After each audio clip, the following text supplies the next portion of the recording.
At our anniversary dinner, my husband stood beside his mistress, smirking, handing me divorce papers. "I'm finally through with you, sweetheart," he mocked. "I'm upgrading. Go find someone from your own low level." Laughter burst out around the table. I grinned, thanked them all, and my next act made their laughter halt midair.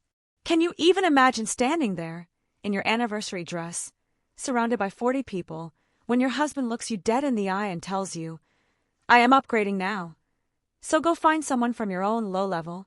That was my 5th wedding anniversary. He was right there, next to a woman I'd never seen before, holding divorce papers he'd just slapped down in front of me like a restaurant menu, basically announcing to everyone present that I was being replaced. How do you even come back from that? The whole room erupted. Laughter. His colleagues, his business associates, even strangers he'd invited just to witness my public humiliation, they all joined in. It was like I was the main act in some sick, twisted comedy. I just sat there, in my emerald dress, hands folded calmly in my lap, looking at the man I had spent 5 years supporting, building up, sacrificing everything for. Harrison thought this was his moment of victory, his grand declaration of freedom from a wife he'd outgrown, his public claim to a better future with someone younger, prettier, standing beside him like some shiny new trophy he'd just won. But what he didn't know, what none of them knew, I had been expecting something exactly like this. Not those specific, cutting words, or the theatrical cruelty, but the whole performance. Because 3 months earlier, I'd found out the truth about what Harrison had been doing behind my back. And I'd spent every single day since then quietly building something that would transform this exact moment from my destruction into his. See that phone in my clutch purse? It was connected to the venue's entire audiovisual system. And that sweet, unassuming woman seated among the guests, the one Harrison probably thought was just my yoga friend? Yeah, that was my attorney. And the mountain of evidence I'd compiled over 90 days? It was about to appear on every single screen in that room.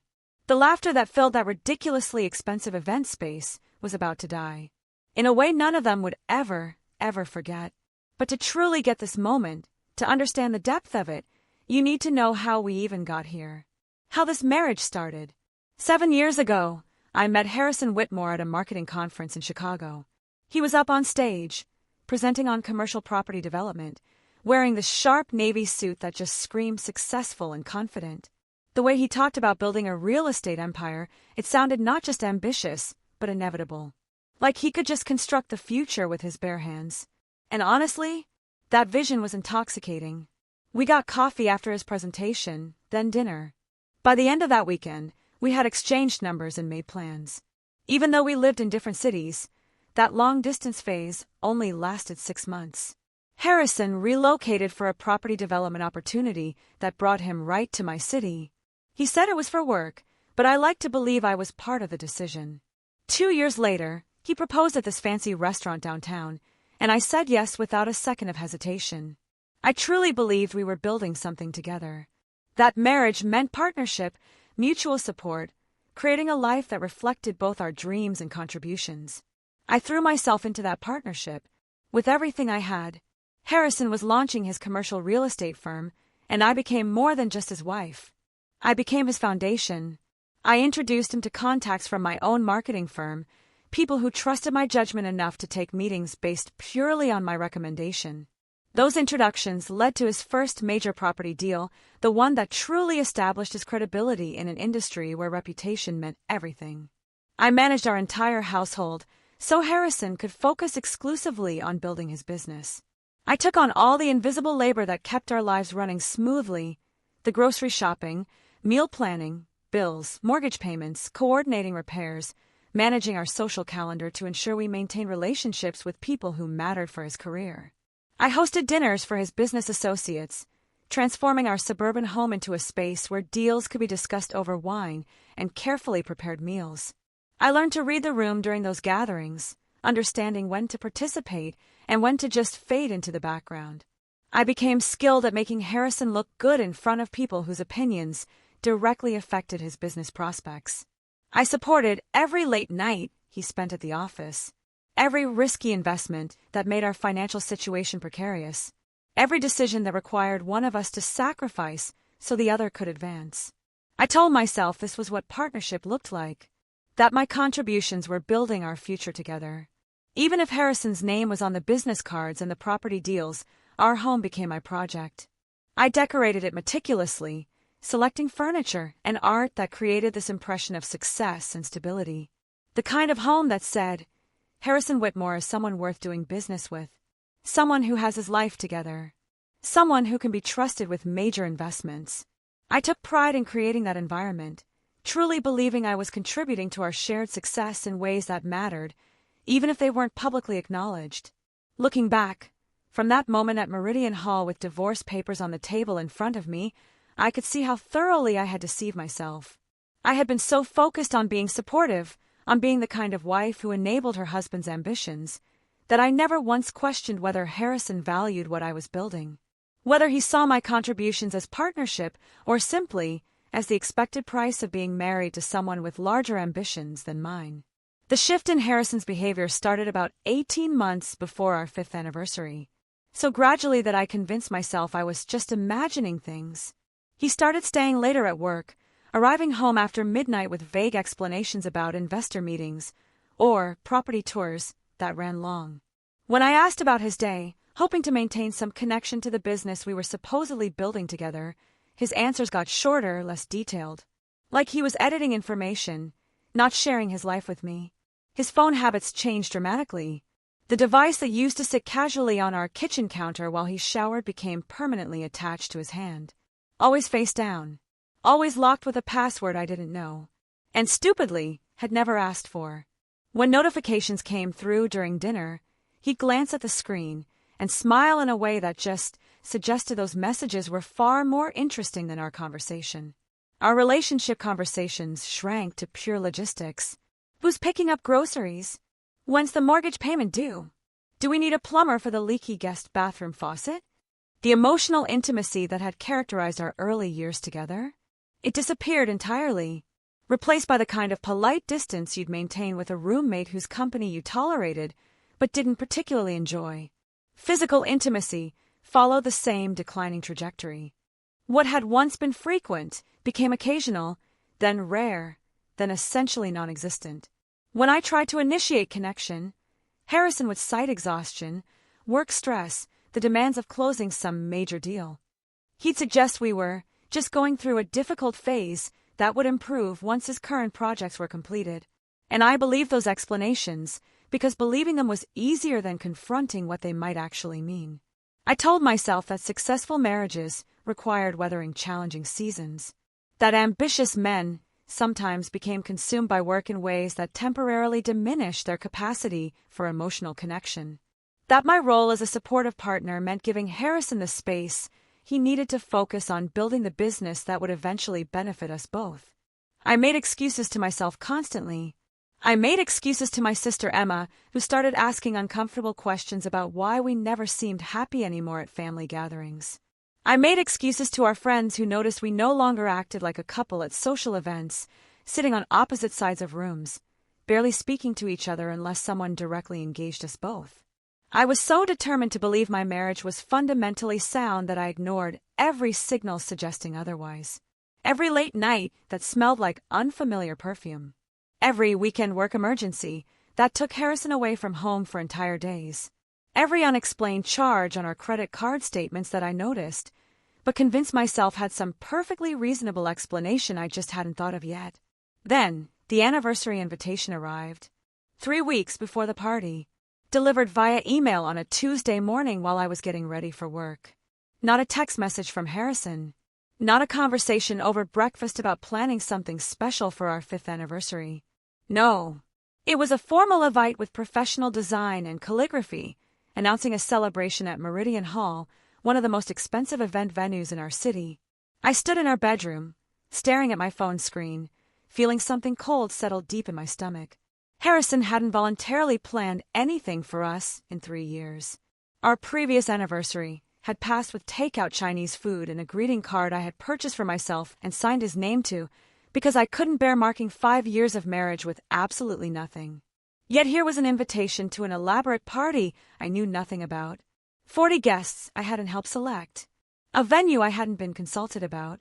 An entire evening orchestrated without a single conversation with me, despite the fact that I was supposedly the person being honored at this celebration. I scrolled through the guest list with growing unease. Harrison's business partners and colleagues dominated the names. People whose faces I could barely recall despite having met them at various work functions over the years. My sister Emma was included, which provided small comfort.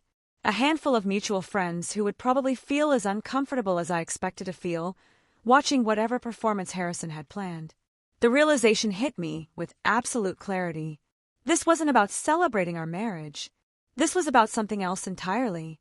Something that required an audience, and formal planning, and a venue expensive enough to make an impression on the people Harrison wanted to witness whatever he was preparing to do. That afternoon, during my lunch break, I called Emma from my car in the office parking lot. She answered immediately, and I could hear the concern in her voice before I even finished explaining about the invitation. "Gemma," she said carefully, "when a man who hasn't planned anything in 3 years suddenly throws an expensive anniversary party without consulting his wife, that's not romance. That's something else. You need to be ready for whatever he's planning to do in front of all those people." Her words articulated the fear I had been trying to suppress.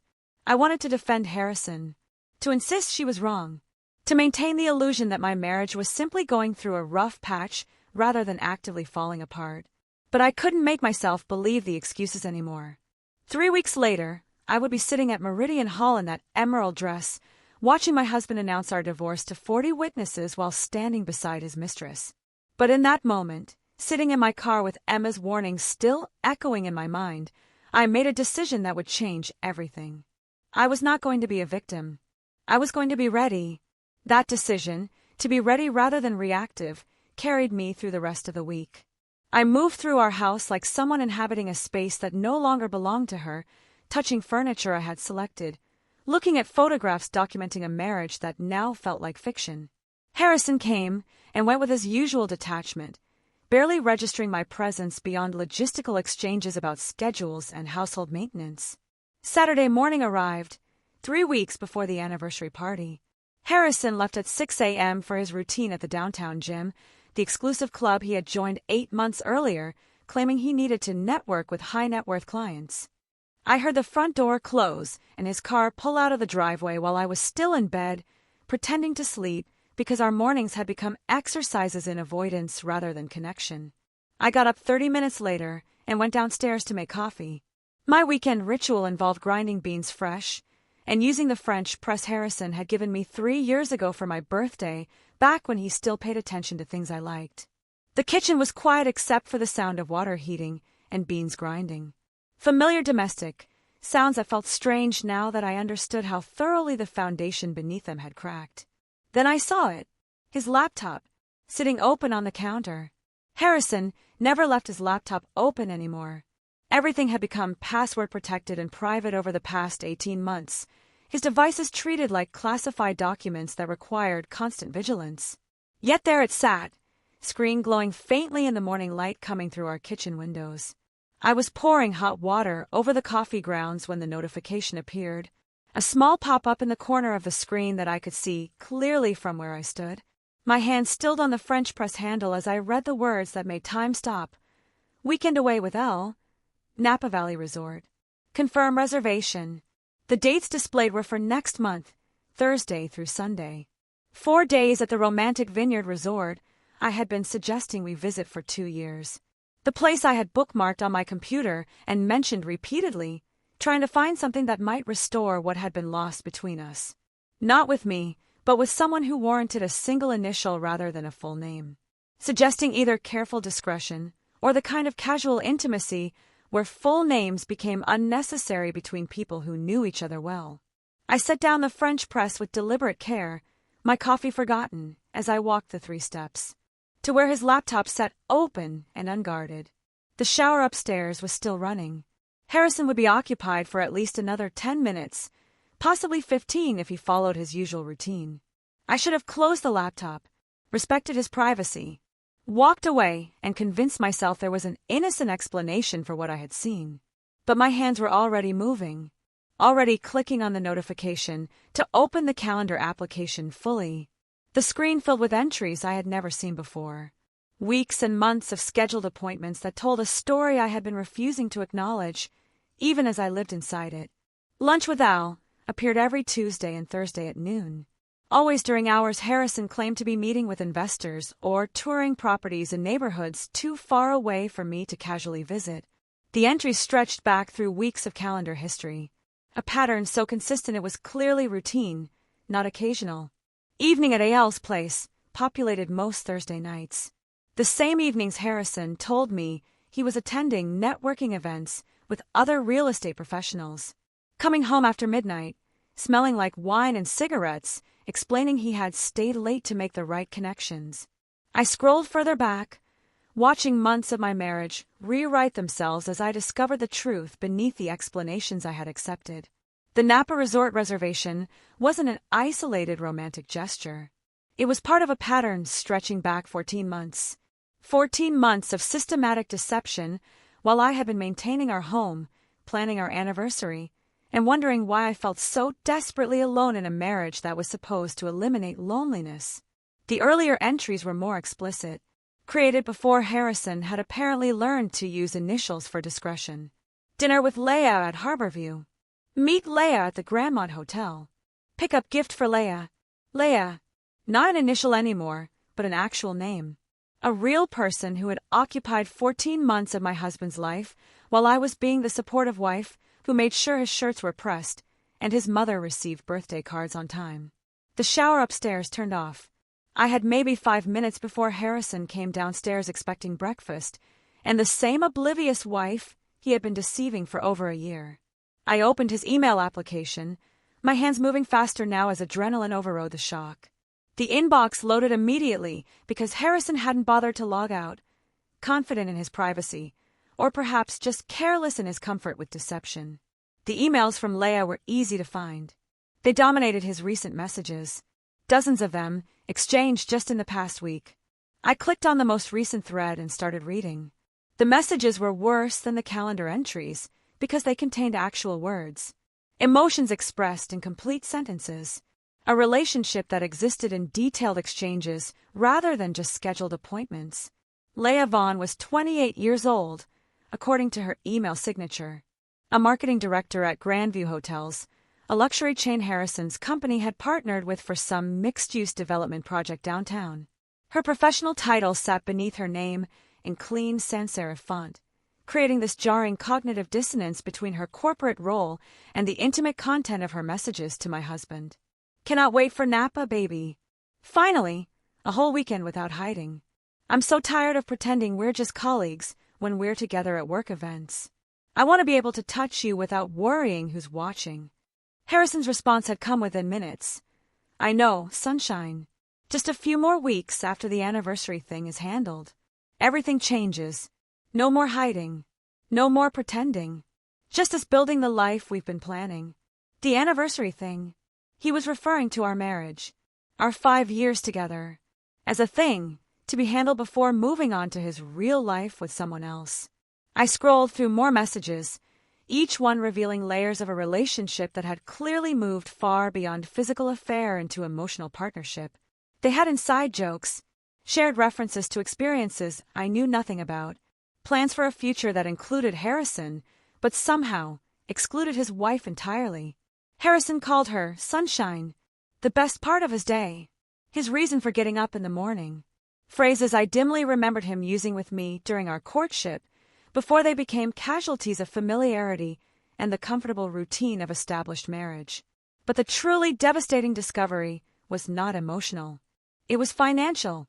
Buried in their email exchanges was a shared folder Harrison had given Leah access to, labeled Our Future, with the kind of optimistic certainty that made my stomach turn. I clicked on it and watched spreadsheet after spreadsheet load on screen. Assets Harrison was moving. Bank statements showing systematic transfers from our joint accounts into new ones bearing only his name. Investment accounts I had helped fund through my salary and the business contacts I had provided, now being liquidated and converted into holdings I had no access to and apparently no knowledge of until this moment. He had been stealing from me, methodically, deliberately, for months. I found statements for accounts I didn't even know existed. Transfers of substantial amounts that should have required both our signatures, but apparently hadn't. Documentation showing Harrison had been using our home equity as collateral for business loans without my knowledge or consent, putting our house at risk for investments that would benefit only him if the marriage ended. There was even a draft post-nuptial agreement buried in one of the subfolders. I opened it and read through terms so one-sided they would have been comical if they hadn't represented the systematic theft of everything I had helped build during 5 years of marriage. Harrison would keep the business, the investment accounts, the retirement funds, most of the property we had accumulated together. I would receive a small settlement that might cover 6 months of basic living expenses if I was careful. He wasn't just planning to leave me. He was planning to leave me with nothing while he started a new life with someone younger and more exciting. Someone worthy of the successful version of himself he wanted to present to the world. I heard movement upstairs. Footsteps crossing the bedroom floor toward the stairs. Harrison would be down in less than 2 minutes, expecting his Saturday morning routine to proceed exactly as it always did. My first instinct was confrontation. To scream. To throw his laptop across the kitchen and watch it shatter against the wall. To demand explanations and apologies and some acknowledgement of what he had been doing to destroy us. But something stopped me. Some survival instinct that recognized anger without strategy was just noise. That confrontation without preparation would give Harrison time to hide more assets, delete more evidence, construct more lies that I would have no way to disprove. I pulled out my phone instead, started photographing everything on his screen with hands that were steadier than they had any right to be. Every calendar entry, every email exchange, every financial document showing the systematic transfer of our shared assets into accounts bearing only his name. My hands moved with mechanical efficiency, while my mind processed the complete destruction of everything I had believed about my marriage.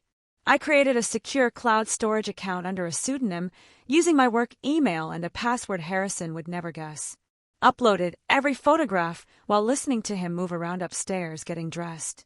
Then I closed his laptop exactly as I had found it, notifications still visible on the screen, and returned to making coffee like the previous 10 minutes had not just dismantled my entire understanding of my life. Harrison came downstairs 5 minutes later, hair damp from the shower, gym clothes bundled in his arms. He was humming something under his breath, looking relaxed and satisfied in a way I hadn't seen in months. "Good workout?" I asked, my voice remarkably normal considering what I had just discovered. "Great," he said, leaning in to kiss my forehead with the same casual affection you might show a moderately appreciated household pet. "Sorry, I'm running late though. Can you wrap those eggs to go?"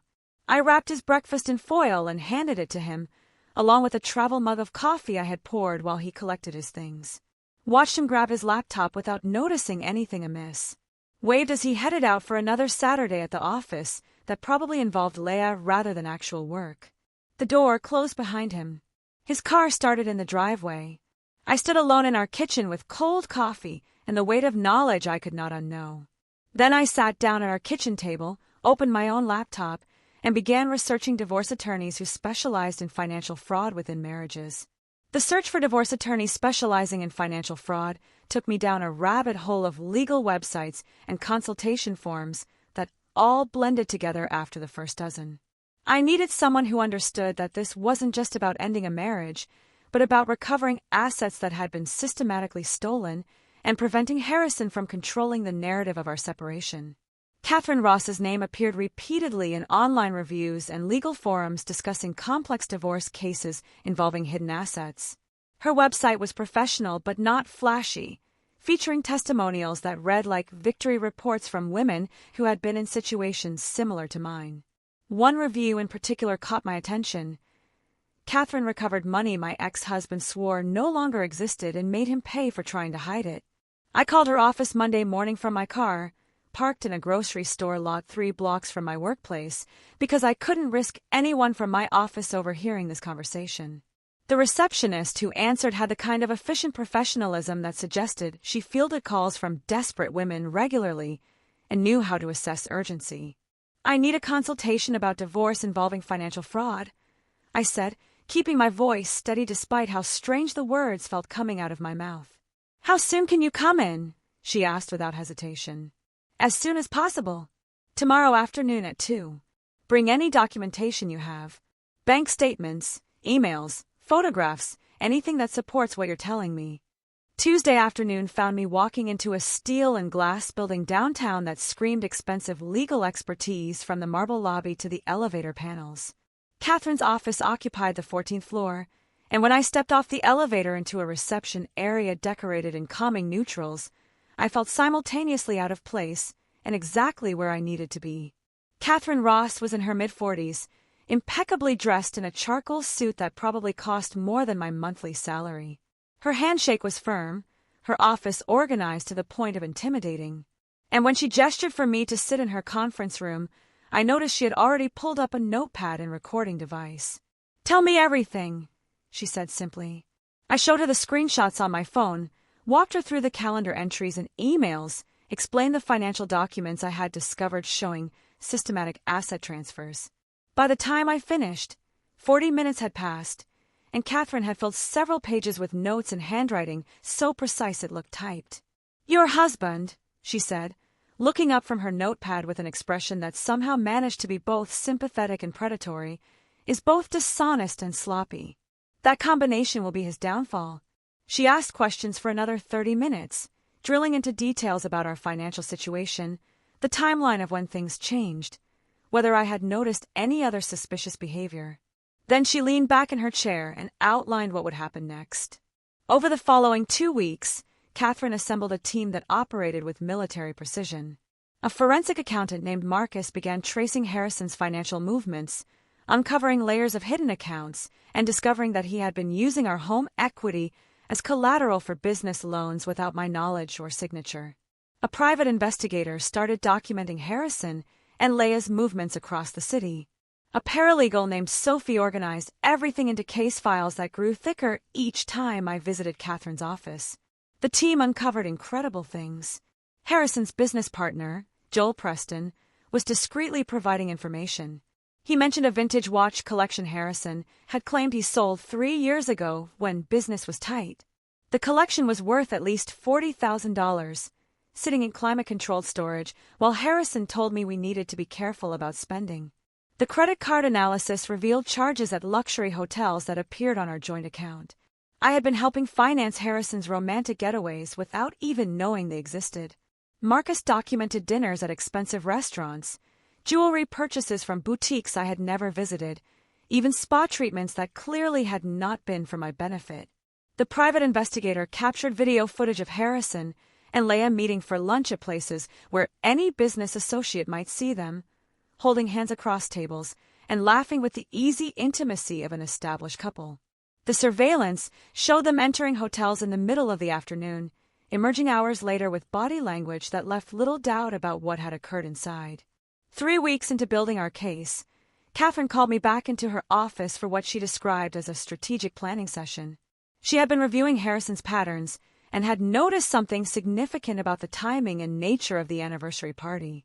"He's planning something public," Catherine said, her expression serious in a way that made my stomach tighten. "The expensive venue, the guest list heavy with business associates, the formal invitations. This is not about celebrating your marriage. This is theater." She explained that men like Harrison didn't just want to leave their wives. They wanted to be seen leaving, to be witnessed making what they considered an upgrade, to have their decision validated by people whose opinions mattered to their professional and social standing. "The anniversary party is not a celebration," Catherine continued. "It is a stage. He is going to do something there, and we need to be ready with a response that is equally public and far more devastating." Her assessment made terrible sense. It explained why Harrison had suddenly taken the initiative to plan an elaborate event when he hadn't voluntarily organized anything for us in years. This wasn't about honoring our marriage. This was about positioning himself as the successful man, finally free from the burden of a wife he had outgrown. Catherine drafted legal documents that could be filed immediately when the time came. She prepared evidence packages organized by category: financial fraud, marital asset dissipation, documentation of infidelity with dates and locations. She coordinated with Marcus and the private investigator to ensure we had comprehensive documentation of everything Harrison had done, leaving no room for him to claim I was exaggerating or lying about his behavior. "When he makes his move," Catherine said during one of our planning sessions, "we respond immediately, publicly, and with evidence he cannot dispute. He wants theater. We will give him theater. But our version ends very differently than the script he has written." The hardest part of those 3 weeks wasn't the meetings with lawyers or reviewing evidence that documented my husband's betrayal. It was going home every evening and pretending I knew nothing. Maintaining the facade of the oblivious wife while living with someone who was systematically destroying everything we had supposedly built together. Every morning, I made coffee and asked about Harrison's day with genuine-sounding interest. Every evening, I prepared dinners he barely touched while scrolling through his phone, probably texting Leah about plans that didn't include me. I did laundry, paid bills, and maintained our household exactly as I always had. I attended work functions where Harrison worked with colleagues, standing beside him and smiling while making small talk with people who had no idea what was happening beneath the surface of our apparently stable marriage. At these events, Leah was sometimes present. I watched them maintain careful professional distance while their eyes communicated everything their words could not say in public. 2 weeks before the anniversary party, Harrison's firm hosted a charity gala benefiting some cause I can no longer remember. The event was at a hotel downtown, the ballroom filled with people in expensive clothes writing checks that would earn them tax deductions and social capital. I wore a navy dress Harrison had once said he liked and stood beside him during the cocktail hour, playing the role of supportive wife while he worked the room. Leah arrived halfway through the evening, wearing something red that drew attention from every man in the vicinity. She maintained appropriate distance from Harrison in public, but I watched her watch him during his speech about corporate responsibility and community partnership. During a break in the programming, I found myself standing near the bar at the same time as Leah. She smiled at me with what appeared to be genuine friendliness, apparently capable of separating her personal behavior from professional courtesy. "You must be so proud of Harrison," she said, gesturing toward where he stood talking with a group of investors. "He has built something really impressive with his company." "We built it together," I replied, keeping my voice pleasant, while rage burned quietly beneath my composure. "I was there from the beginning. Made a lot of it possible, actually." "Of course," Leah said, though her expression suggested she hadn't really considered my role in Harrison's success beyond the basic fact of my existence. It must be nice being married to someone so ambitious. I looked at this woman who had been sleeping with my husband for 14 months, who had received romantic getaways funded by my salary, who apparently believed she had found something special worth stealing from someone else's life. "It has been educational," I said, then excused myself before I said something that would reveal how much I actually knew. The performance required constant vigilance, every word carefully chosen, every facial expression controlled. I complimented Harrison's new clothes without mentioning they appeared in our closet, despite his claims that business was challenging. I admired his improved physique without noting that his dedication to fitness had somehow eliminated his interest in physical intimacy with his wife. I became the perfect version of the oblivious wife Harrison needed me to be. The woman who suspected nothing, questioned nothing, threatened nothing, all while Catherine and her team built a comprehensive case that would destroy everything he was planning. The anniversary party was now only 1 week away. Harrison had been coming home earlier some evenings, almost jovial in a way I hadn't seen in months. He was excited about something, confident, like someone about to execute a plan he believed would work perfectly. He had no idea I was executing a plan of my own. The final week before the anniversary party moved with a strange quality of time that feels both too fast and impossibly slow.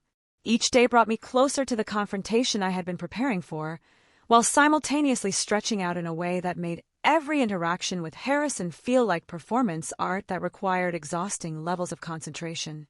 Tuesday evening, Harrison came home at 6 p.m., which was unusual enough that I looked up from the kitchen counter where I was preparing dinner with genuine surprise. He hadn't arrived home before 8 on a weeknight in months, and seeing him walk through the door while the sun was still visible felt disorienting. "Thought I'd actually have dinner at home tonight," he said, loosening his tie and heading straight for the bourbon decanter on the sideboard in our dining room.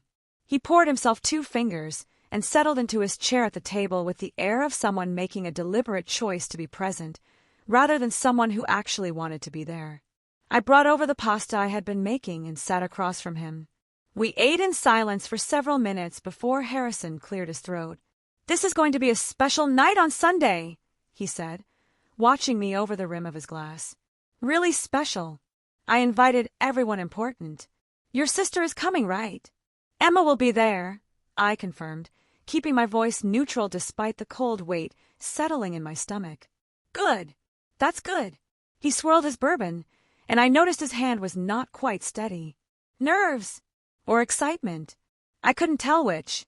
I want everyone there. Want them to see where we are. Where things are going."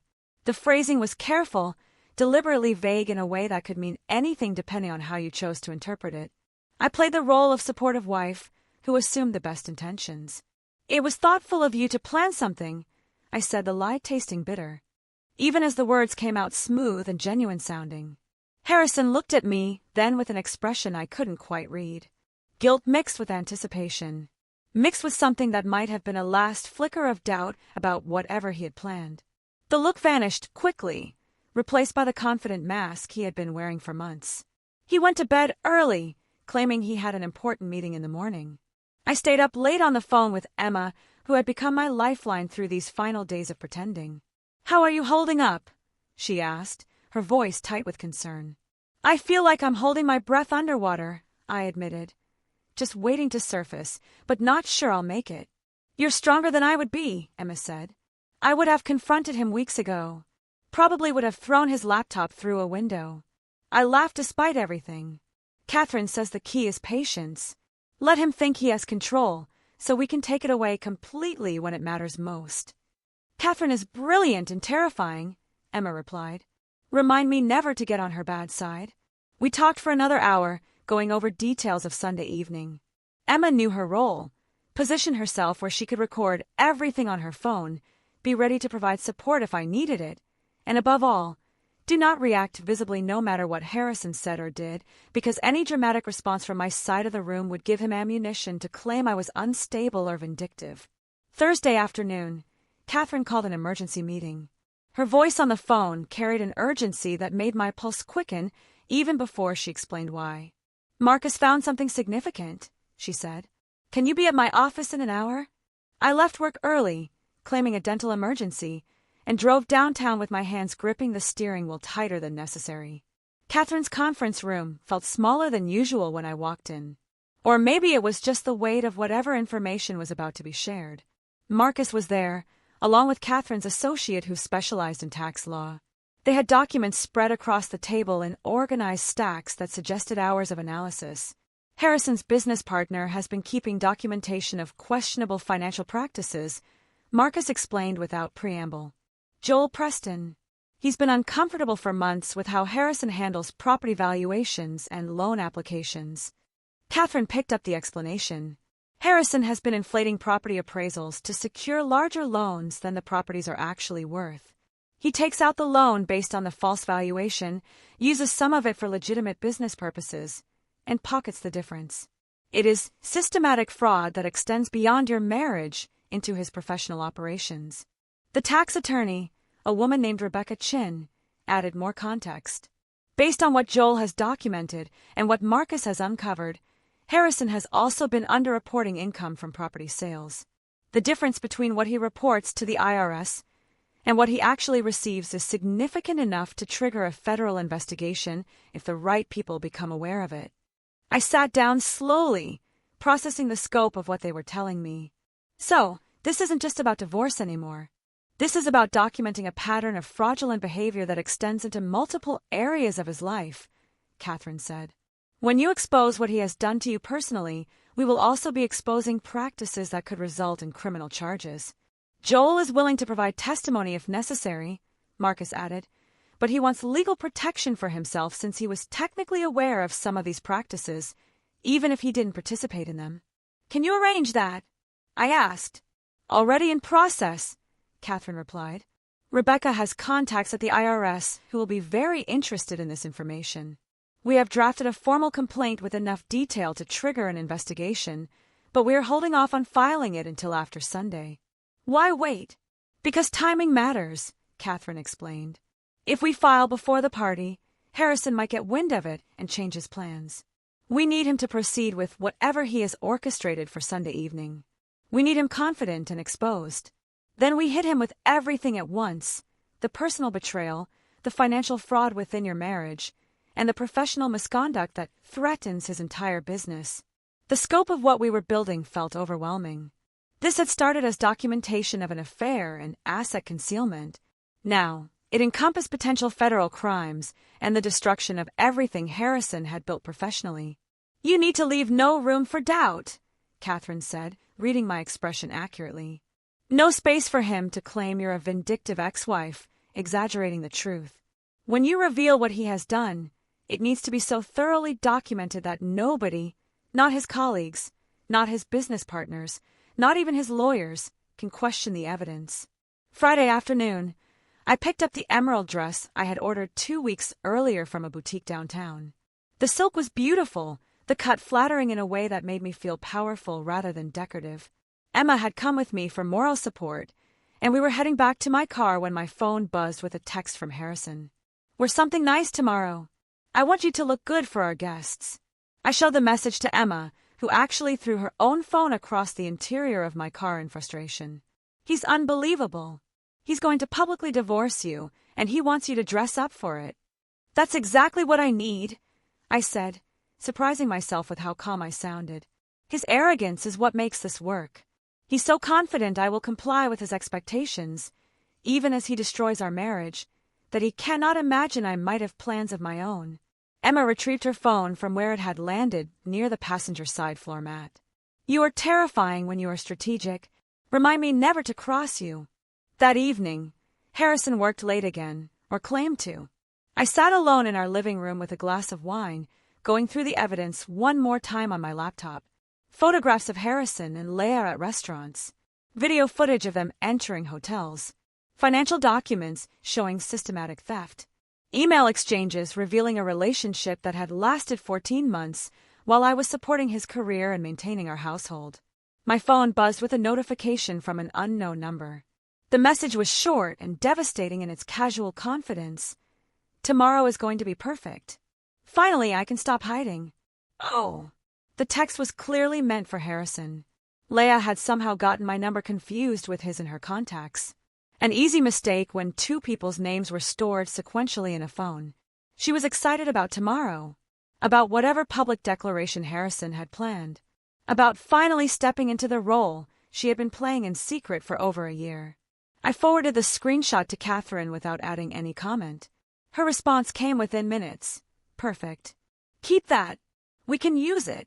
Saturday evening arrived with the quality of a Last Supper. Harrison came home early again, poured bourbon for both of us without being asked, and actually sat with me in our living room instead of disappearing into his office. I've been thinking about us, he said after several minutes of silence. I waited, letting him fill the quiet with whatever carefully constructed statement he had prepared. Tomorrow is going to mark a new chapter. Things have been difficult, I know, but change can be good. Change can be exactly what people need to move forward. His words were deliberately vague, constructed to mean anything depending on interpretation. I played along, because that was what the moment required. Change can be good, I agreed. Tomorrow will certainly be memorable. We sat there for another hour, having the most extended conversation we had shared in months. Every word he spoke was theater. Every response I gave was performance. Two people speaking different languages while pretending perfect understanding. Harrison went to bed before me, claiming he needed to be well rested for tomorrow. I sat alone in our living room, finishing my bourbon and thinking about how tomorrow night would be the last time he slept in this house as my husband. Possibly the last time he would be a free man before everything I had built came crashing down on him with the weight of thoroughly documented truth. I felt surprisingly calm, almost peaceful, like someone who had been climbing a mountain for 3 months and could finally see the summit. Tomorrow I would reach it. Sunday arrived with the weight of inevitability. I woke before dawn and lay in bed, listening to Harrison sleep beside me his breathing steady and undisturbed by whatever conscience might have troubled a different kind of person. The irony was not lost on me that this would be the last morning we would wake up in the same house as husband and wife. I spent the day in careful preparation. The emerald silk dress hung in my closet, pressed and ready. My hair appointment was scheduled for 3 in the afternoon, giving me enough time to achieve the polished look I needed without appearing to have tried too hard. Every detail mattered. Every element of my appearance needed to communicate that I was someone who deserved respect, not someone who could be casually discarded in front of an audience. Harrison spent most of the day at his office, claiming last-minute preparations for the evening, though I suspected he was with Leia, coordinating whatever performance they had planned. He came home at 4 to shower and change, passing me in the hallway with barely a word beyond confirming that he would meet me at the venue, since he needed to arrive early to ensure everything was arranged properly. I was grateful for the solitude. It gave me time to center myself, to run through the plan one final time with Catherine over the phone, to prepare mentally for what was coming. At 6:30, I stood outside Meridian Hall alone. Emma had offered to arrive with me, to provide moral support during those final moments before walking into whatever Harrison had orchestrated, but I had declined. I needed this moment to myself, needed to walk through those doors on my own terms, carrying the weight of what I knew and what I was about to do. The building was stunning in the evening light. Glass and steel rising above the harbor, floor-to-ceiling windows reflecting sunset colors across the water in shades of amber and rose gold. The kind of venue that screamed expensive taste and careful planning. Harrison had spared no expense, which was ironic considering the expense came from accounts that legally belonged to both of us. I checked my phone one final time. Catherine had texted an hour ago, confirming she was already inside, positioned among the guests as my supposed friend from yoga class. Marcus was parked nearby in case we needed additional documentation beyond what Emma would capture. Everything was in place. Every piece of the counter-strategy we had built over 3 months was ready to deploy. I took a deep breath that did nothing to settle the adrenaline coursing through my system, smoothed the emerald silk of my dress, checked my reflection in the building's glass exterior, and saw a woman who looked far more composed than she felt. Then I walked through the entrance with my head high and my expression carefully neutral. Every inch the devoted wife arriving to celebrate her anniversary, completely unaware that her marriage was about to end in front of 40 witnesses. The first thing I noticed was Leia. She stood beside Harrison near the entrance to the main event space, greeting guests as they arrived like this was her party. Her celebration. Her right to play hostess at an event supposedly honoring my marriage. The audacity was breathtaking. She wore red, a dress that probably cost what I earned in 2 months. The kind of designer piece that communicated wealth and taste in equal measure. Her hair was styled in loose waves that looked effortlessly romantic, but had probably required hours with a professional stylist. Her makeup was flawless, camera-ready, perfect for whatever photographic documentation Harrison expected this evening to generate. She looked like success, like youth, like everything I apparently was not in Harrison's estimation of what he deserved. Harrison saw me before I reached them. His expression shifted through several emotions in rapid succession, too quickly for me to identify each one individually. Surprise, maybe, or guilt, or possibly just the discomfort of seeing someone you are about to publicly destroy looking unexpectedly composed and beautiful. "Gemma," he said, my name sounding foreign in his mouth after months of casual disregard. "You look beautiful." "Thank you," I replied with perfect politeness. "The venue is stunning. You did an excellent job with the planning." I turned to Leia and extended my hand with the same gracious courtesy I would show any hostess at an event. "I don't believe we've been formally introduced. I'm Gemma." She took my hand with a smile that contained sympathy. Actual pity for the woman she had been betraying for 14 months. "Leia Vaughn. It's lovely to finally meet you properly."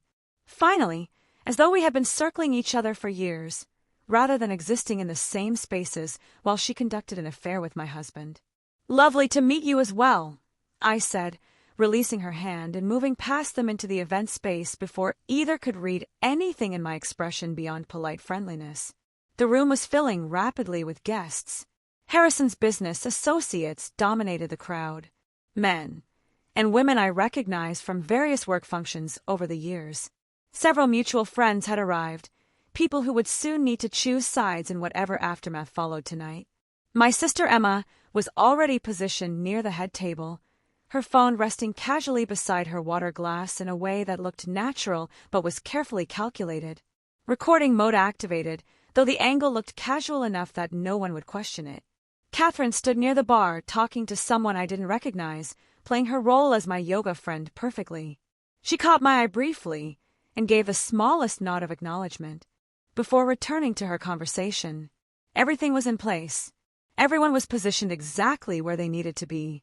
Dinner began at 7. We were seated at a long table positioned in the center of the room for maximum visibility. 40 guests, arranged in carefully planned seating that separated me from Harrison by the entire table's length. I sat at one end like a guest at my own anniversary celebration, while Harrison held court at the other end with Leia beside him. Her hand touched his arm repeatedly throughout the meal. Small gestures of proprietary familiarity that made several guests visibly uncomfortable. People noticed. People always notice when something is inappropriate, even if they choose not to acknowledge it directly. The food was expensive and beautifully presented. 5 courses of tiny portions arranged on plates like edible art. I couldn't taste any of it. My entire focus was on Harrison, on waiting for whatever performance was coming, on preparing myself to execute the response Catherine and I had planned. Conversations around me were superficial. Business talk, observations about the view, compliments on the floral arrangements. I participated with polite engagement that looked like normalcy, while my mind ran through every step of what was about to happen. Between the 4th and 5th courses, I noticed Emma pull out her phone and position it on the table with the screen facing toward Harrison's end of the room. Recording mode activated, though the angle looked casual enough that no one would question it. Catherine did the same from her position, several seats down. Both phones capturing different angles of whatever was about to unfold. Then Harrison stood. The room went quiet immediately, with the kind of attention successful men command without effort. "Thank you all for celebrating this special evening with us," he began, his voice carrying across the space with practiced confidence. Every word was precisely delivered, clearly rehearsed. 5 years ago, I made a commitment. Tonight, I want to acknowledge that commitment and where it has brought me. I watched his face, saw the satisfaction there, the confidence of someone who believed he was finally taking control of his life, freeing himself from a burden he had outgrown. "Marriage teaches you what you really want," he continued, looking directly at me across the length of the table. "What you actually need, what you are willing to settle for versus what you deserve." Several guests shifted uncomfortably. The atmosphere in the room was changing. People beginning to sense this was not a typical anniversary toast. Gemma has been exactly what I expected when we married. Supportive, reliable, present. He made those qualities sound like criticism, like failures disguised as compliments, like I had somehow disappointed him by being exactly what a partner should be. But I have grown beyond what I was 5 years ago. My business has expanded. My vision has evolved. And I have found someone who matches where I am now, not where I was then. Leia was looking at him with undisguised adoration.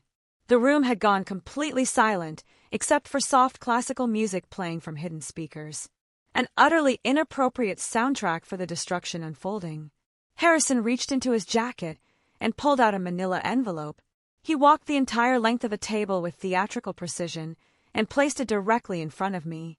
"Divorce papers," he announced, with a satisfaction that made several guests audibly gasp. "Already filed. Already processed. I'm done with you, sweetheart. Finally, completely done. I am upgrading now. So, go find someone from your own low level." Leia laughed first, a bright sound that seemed to give permission for others to join. Several of Harrison's business associates did, nervous laughter filling the space where shock had been. Emma looked ready to physically attack my husband. Catherine had gone absolutely still, her expression focused with laser intensity.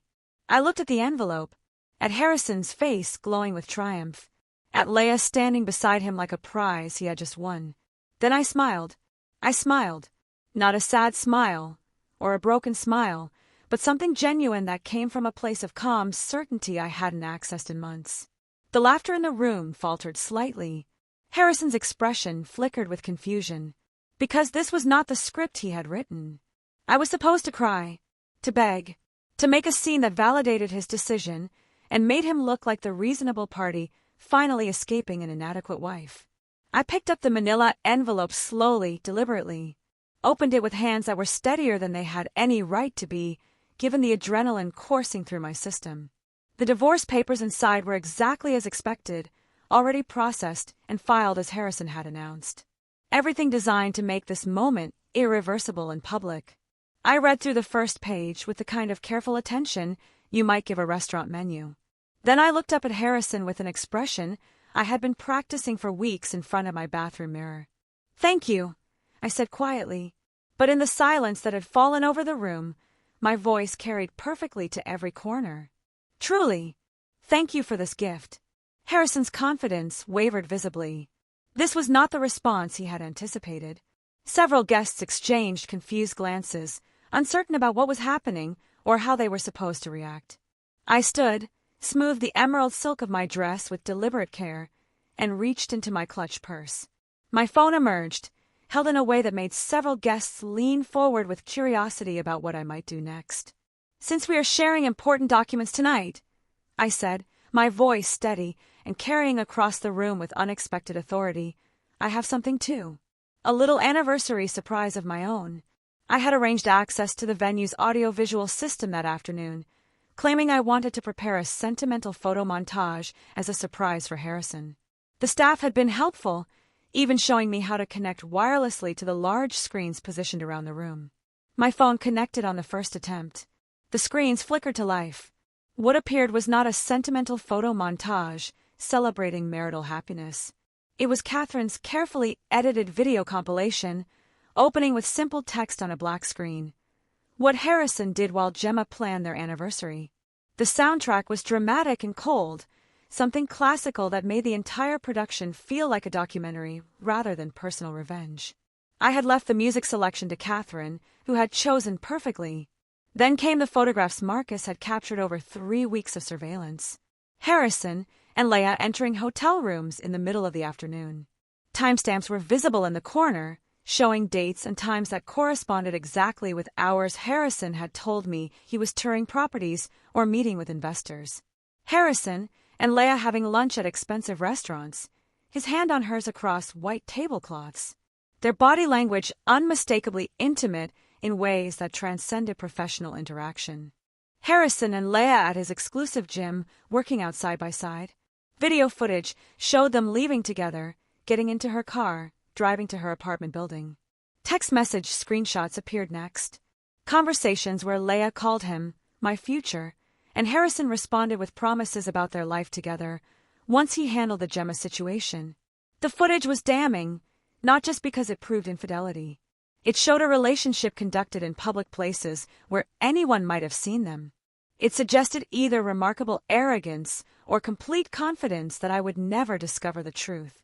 The room was absolutely silent except for the music and the sound of my video playing across multiple screens. Every guest was forced to watch from whatever angle was closest to them. There was no escaping it. Harrison's face had gone from triumph to shock to something approaching horror. He was watching his private relationship exposed in front of everyone he had invited to witness my humiliation. The irony was not lost on me, and I suspected it would not be lost on him either once the initial shock wore off. Leia had gone pale, one hand pressed to her mouth as though she might be sick. But the photographic evidence was only the opening act. The video transitioned smoothly to financial documents, bank statements showing Harrison's systematic transfer of assets from our joint accounts to ones bearing only his name. Spreadsheets detailing the liquidation of investments I had helped fund through my salary and business connections. Credit card charges for hotels and romantic dinners and jewelry, all charged to our shared accounts. The screens displayed documentation of a storage unit containing his vintage watch collection he had claimed was sold years ago when business was tight. The hidden accounts he had opened using our home equity as collateral without my knowledge. The draft post-nuptial agreement. So one-sided it demonstrated either legal incompetence or complete contempt for my contributions to our marriage.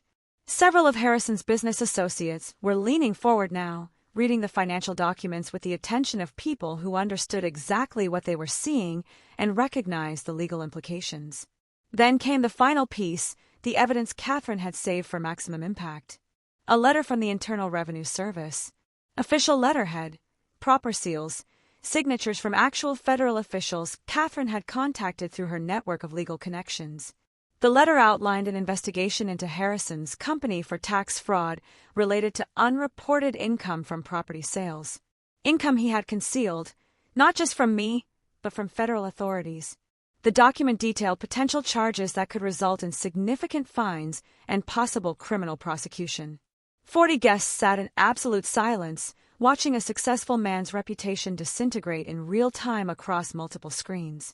Watching private financial crimes become public record. Watching what they had thought was a simple divorce announcement transform into evidence of systematic betrayal and fraud that extended far beyond marital misconduct. When the screens finally went dark, the silence was total, broken only by the sound of someone crying. Leah. I realized her mascara was running in dark streams that destroyed her carefully constructed appearance.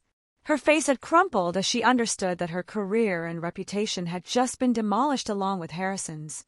I walked the length of the table slowly, deliberately, holding a second set of papers I had been carrying in my purse all evening. Harrison stood frozen, unable to speak or move.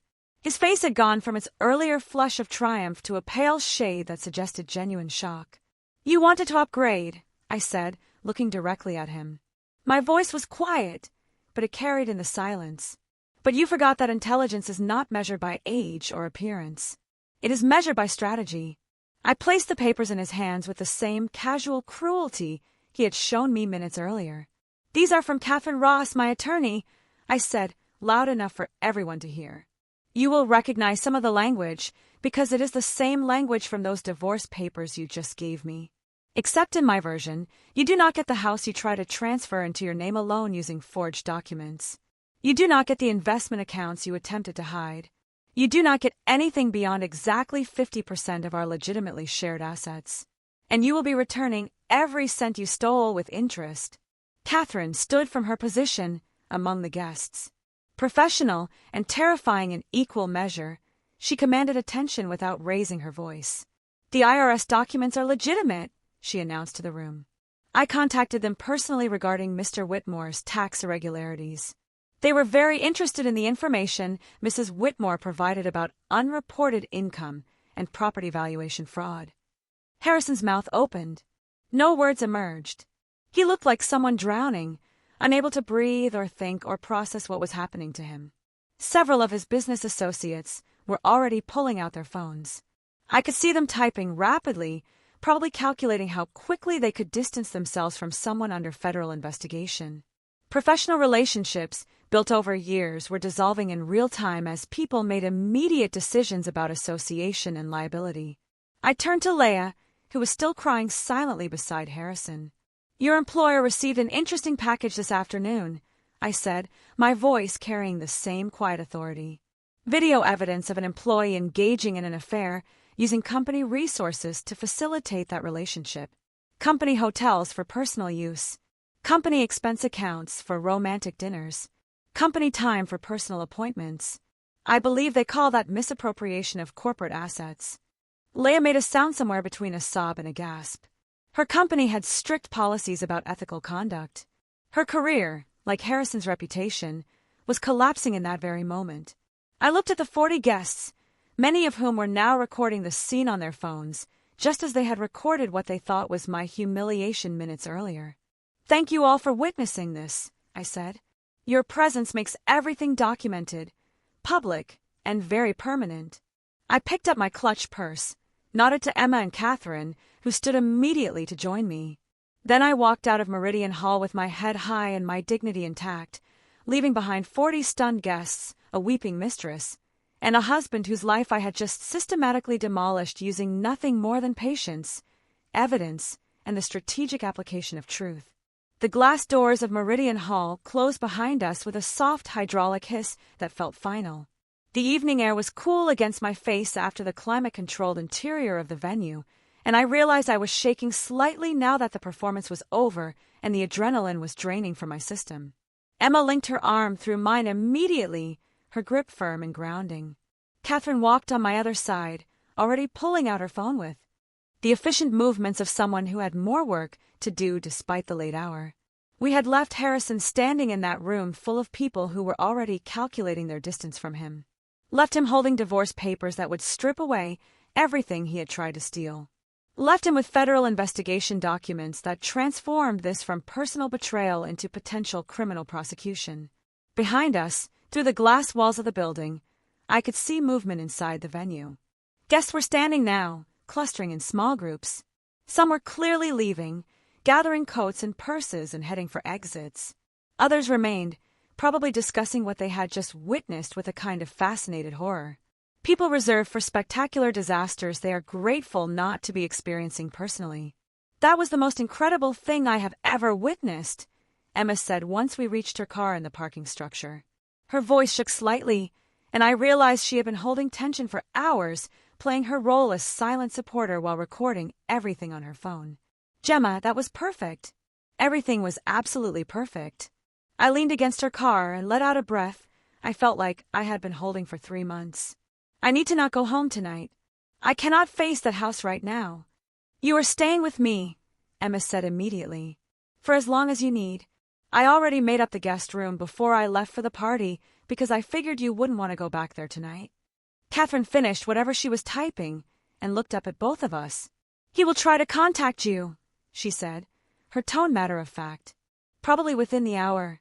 Angry first, demanding to know how you could do this to him, then pleading, asking you to fix what you just did to his reputation. Do not respond to anything. Not texts, not calls, not emails. All communication goes through me now." "I understand," I said. "I am serious about this, Gemma. Any direct communication with him can be used to suggest you are open to reconciliation or negotiation outside proper legal channels. Let him spiral. Let him panic. Let his attorneys deal with the mess he created while we proceed with documenting and recovering every asset he tried to hide." We drove to Emma's apartment in separate cars. I followed her taillights through streets that felt surreal after what had just happened. Like I was moving through a world that had fundamentally changed in the space of 30 minutes. Emma's apartment was in a renovated building downtown. Smaller than the house I shared with Harrison, but filled with furniture she had actually selected, and art she genuinely liked, rather than pieces chosen for their impression value. She poured wine for both of us while I sat on her couch, trying to process the evening. My phone started buzzing around 9 p.m. Text messages from numbers I didn't recognize. Notifications from social media platforms I rarely used. Emma's phone was doing the same thing, lighting up repeatedly with alerts. "Gemma," Emma said slowly, staring at her screen. "The video is already online." She turned her phone toward me. Someone had uploaded footage from the anniversary dinner to multiple platforms. The view count was climbing visibly. Hundreds, becoming thousands as we watched. "How many people were recording?" I asked. "At least a dozen that I could see," Emma replied. "Maybe more. Everyone had their phones out once your video started playing on the venue screens." We watched in real time as the anniversary dinner became viral content. The comment sections filled rapidly with responses that ranged from supportive to celebratory. People were praising what they called my strategic patience, mocking Harrison's arrogance, celebrating what they described as the most satisfying public revenge they had witnessed. Someone had already edited together a shortened version focusing specifically on Harrison's divorce announcement, followed immediately by my counter-reveal. The editing was professional, set to dramatic orchestral music that heightened the emotional impact. That version was spreading even faster than the raw footage. "This is insane," Emma said, scrolling through comment after comment. "There are hundreds of thousands of views already, maybe more than 1 million at this point." By midnight, the number had reached several million across different platforms. My face was being screenshotted and turned into reaction images. Someone had created a meme using the moment I thanked Harrison for the divorce papers, captioning it with text about strategic planning and patience. That meme was being shared hundreds of thousands of times, becoming shorthand for calculated revenge. I turned off my phone around 1 a.m. because the constant notifications were overwhelming. Emma did the same after confirming that Catherine had everything she needed and would handle any urgent legal matters that arose overnight. "Try to sleep," Emma said, showing me to her guest room. "Tomorrow is going to be intense, and you need rest. I lay in her guest bed, staring at the ceiling for what felt like hours. Sleep seemed impossible despite exhaustion. My mind kept replaying the evening, analyzing every moment, questioning decisions, even though everything had gone exactly according to plan. Monday morning arrived too quickly. I woke to sunlight coming through unfamiliar windows and the disorienting realization that my life had fundamentally changed overnight.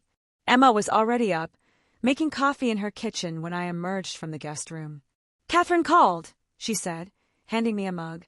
"She wants to talk to you this morning. Said it's important." I called Catherine back while Emma made breakfast. Neither of us would eat. The attorney answered on the first ring. 3 of Harrison's major investors pulled funding overnight, Catherine said without preamble. They issued statements citing concerns about financial irregularities and declining confidence in leadership. Joel Preston released a public statement distancing himself from Harrison's conduct, both personal and professional. He is trying to save the business by throwing Harrison completely under the bus. "That was fast," I said. Self-preservation usually is. 2 property development deals Harrison was negotiating fell through. The clients don't want association with someone under federal investigation. And Leah was terminated from her position effective immediately. That last piece of information hit differently than the rest. Leah had made choices that destroyed her career, but there was something sobering about how quickly professional consequences manifested once personal misconduct became public. Her company released a statement about ethics violations and misuse of corporate resources, Catherine continued. Very brief, very corporate, but clear enough that everyone understands why she was terminated. Her name is now permanently linked to both infidelity and professional misconduct. What about Harrison? Has he tried to contact you? His attorney called 4 times last night and twice already this morning. They want to settle immediately. They are offering terms that are increasingly desperate. Each offer is worse for him than the previous one because they understand his position is deteriorating rapidly. What do you recommend? Reject everything until we have completed comprehensive asset valuation. We need to know exactly what exists and what you are entitled to before we negotiate anything. The longer we wait, the weaker his position becomes. His business is collapsing. His reputation is destroyed. Federal investigators are beginning their inquiry. He has no leverage and every incentive to settle quickly before things get worse. How much worse can they get? That depends on what federal investigators find. If the property valuation fraud is as extensive as Joel's documentation suggests, Harrison could face significant fines and potentially prison time. The tax evasion alone is serious. Combined with the fraud, he is looking at consequences that extend well beyond divorce and business failure. We talked for another 20 minutes about legal strategy and next steps. Catherine had already filed formal responses to Harrison's divorce papers, asserting claims to all marital assets and demanding full financial disclosure. She had contacted forensic accountants to begin comprehensive valuation of everything Harrison owned or controlled. The process would take weeks, possibly months, but Catherine was confident we would recover every asset he had tried to hide, plus compensation for his dissipation of marital assets. When I hung up, Emma was reading something on her laptop with an expression that was half shock and half amusement. "News websites are covering this," she said, turning the screen toward me. "Not just gossip sites. Actual news outlets are writing about the viral video. They're calling it a case study in strategic response to betrayal. The article, she showed me, analyzed the anniversary dinner from multiple angles. The planning required, the evidence gathering, the public nature of both Harrison's announcement and my response. There were quotes from legal experts discussing the implications of documenting and exposing marital misconduct in such a comprehensive way. My phone, which I had turned back on that morning, was filled with missed calls and messages. Most were from numbers I didn't recognize. A few were from acquaintances and distant friends who had apparently seen the video and wanted to express support or shock or curiosity about what had happened. 3 messages were from Harrison. The first was angry, demanding to know how I could destroy him like this. The second was pleading, asking me to call him so we could discuss what happened like reasonable adults. The third was threatening, suggesting I would regret making his personal life public and that his attorneys would ensure I paid for the damage I had caused to his reputation. I showed them to Emma, who read through all three with increasing disgust. "Do not respond," she said firmly. Catherine was right. Let him spiral. I deleted the messages without replying. Whatever Harrison was experiencing now was consequence, not injustice. He had orchestrated a public humiliation designed to destroy me while elevating himself. The fact that his plan had backfired so completely was a result of his own choices, his own arrogance, his own absolute confidence that I would never discover what he was doing or be capable of responding effectively. The rest of Monday passed in a blur of phone calls and legal consultations and moments of sitting quietly in Emma's apartment trying to process how completely my life had transformed in less than 24 hours. By evening, the viral video had been viewed tens of millions of times across multiple platforms. My face was recognizable now to strangers who had never met me, but felt entitled to opinions about my marriage and my choices, and whether public revenge was justified or excessive. I sat on Emma's couch that night with a glass of wine I wasn't drinking and realized that despite everything, despite the viral attention and the legal battles ahead and the complete destruction of the life I had been living, I felt something I had not experienced in 18 months. Relief. Relief settled over me that Monday evening in Emma's apartment. But it was complicated relief, the kind that comes with the recognition that while one chapter had ended, the aftermath would require navigation through territory I had never experienced before. The divorce proceedings began formally the following week. Catherine filed comprehensive responses to Harrison's papers, asserting claims to every marital asset and demanding full financial disclosure with documentation requirements that would take his attorneys weeks to compile. The process was methodical and exhausting, involving depositions and document production, and endless meetings in Catherine's conference room, reviewing financial statements and property records. Harrison's attorneys tried multiple approaches to expedite settlement. Each offer was more desperate than the last, reflecting his client's deteriorating position as business partnerships dissolved and federal investigators expanded their inquiry into his financial practices. Catherine rejected every proposal, insisting we would not negotiate until we had a complete understanding of every asset Harrison owned or controlled. The proceedings took 3 months to finalize.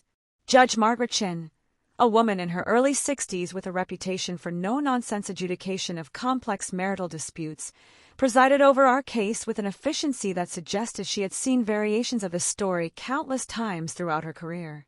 Harrison's attorney attempted to argue that the viral video had created prejudice that made fair proceedings impossible, that public opinion had turned so decisively against his client that objective evaluation of asset division could not occur. Judge Chin shut down that argument with a single sentence that Catherine would later tell me she wished she could frame. "Your client damaged his own reputation through systematic fraud and public cruelty." Mrs. Whitmore simply documented the truth. The settlement was everything Catherine had promised and more. The house remained mine through sole ownership, since Harrison's attempt to transfer the title without my knowledge or consent was legally void, making me the legitimate owner of property we had purchased together, but that he had tried to steal.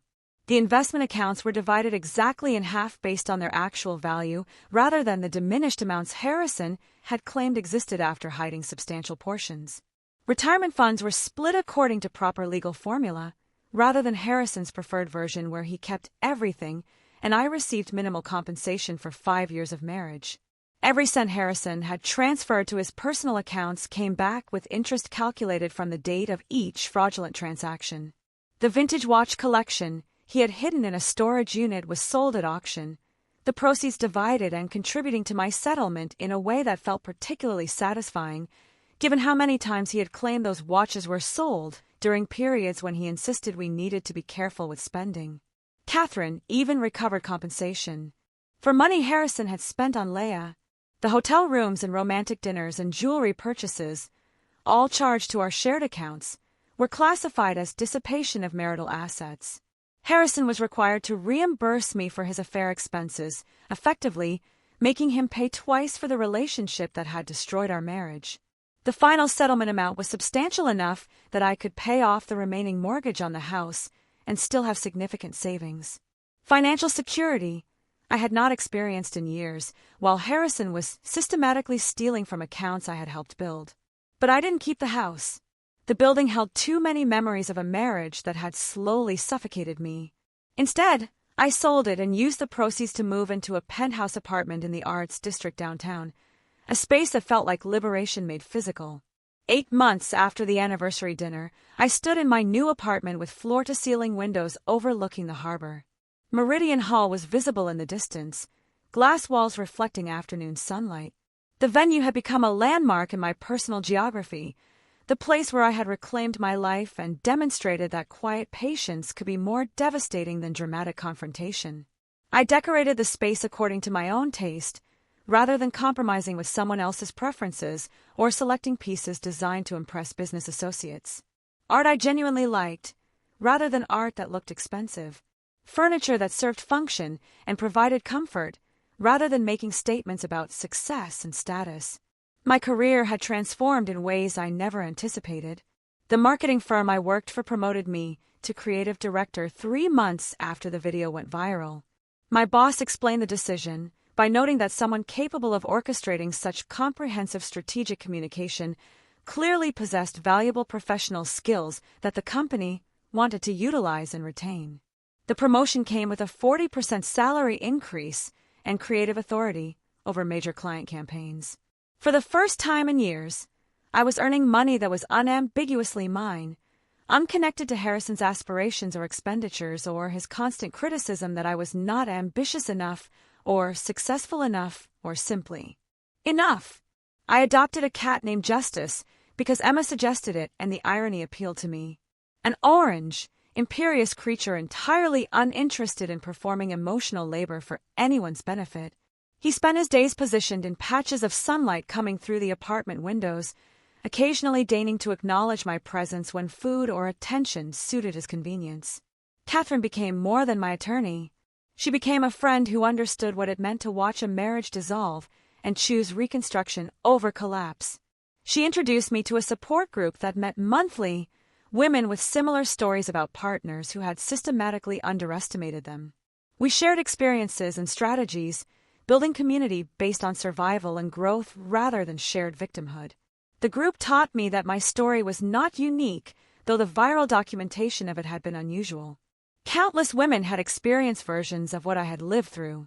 The difference was that most handled their divorces privately, without public exposure of the betrayals they had endured. 9 months after the anniversary dinner, Catherine called with news that extended Harrison's consequences far beyond divorce and professional collapse. Joel Preston had contacted federal investigators with additional evidence about financial crimes that reached back years before our marriage and continued throughout it. Harrison had been falsifying property valuations systematically, inflating appraisal amounts to secure loans larger than properties justified, then pocketing the difference between actual value and borrowed amounts. Federal investigators launched a comprehensive examination of Harrison's entire business operation. What they uncovered resulted in criminal charges, 14 counts of wire fraud, tax evasion, and conspiracy. The scope of his illegal activity was staggering, generating hundreds of thousands of dollars in unreported income over 6 years. I was questioned extensively as part of the investigation. Federal agents reviewed every document I had provided Catherine during the divorce, looking for any indication I had known about or benefited from Harrison's crimes.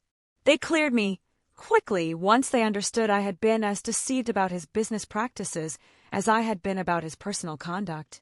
The trial lasted 3 weeks.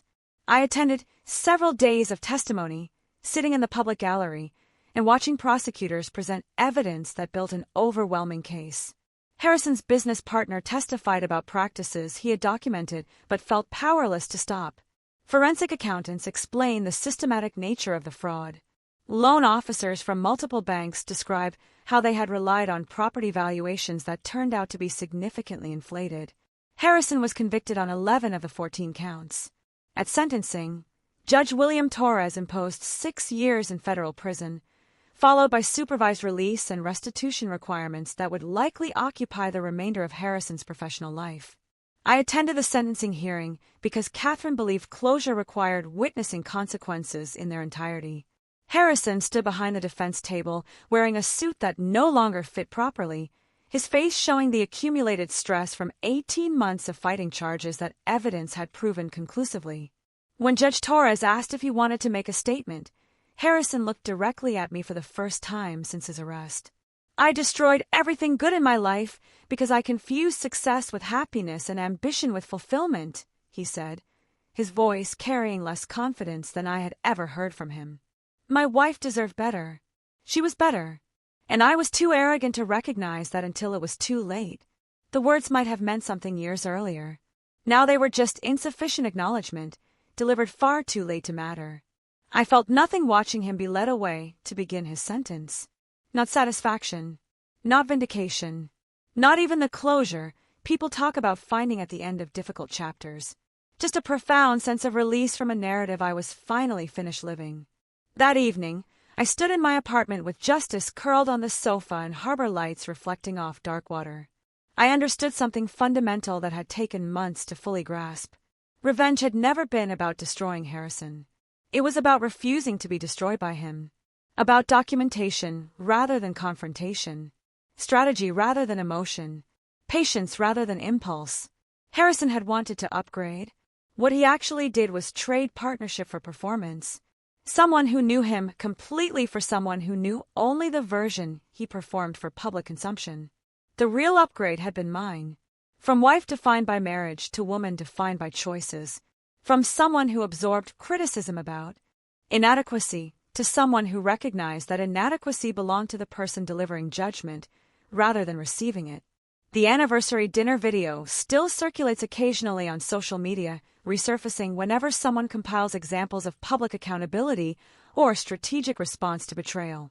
I no longer feel exposed by it. Instead, it has become a permanent reminder that quiet people are not weak people. They are simply waiting for the right moment to demonstrate exactly how dangerous underestimation can be. If this story of calculated justice and strategic revenge kept you captivated from beginning to end, please show your support by hitting that like button right now. My favorite moment was when I calmly thanked Harrison for the divorce papers before revealing the comprehensive evidence that would destroy everything he had built. What was your most satisfying moment in the story? Have you ever faced anything that made you realize the true power of quiet strategy? Tell me what you think. I really want to know in the comments below.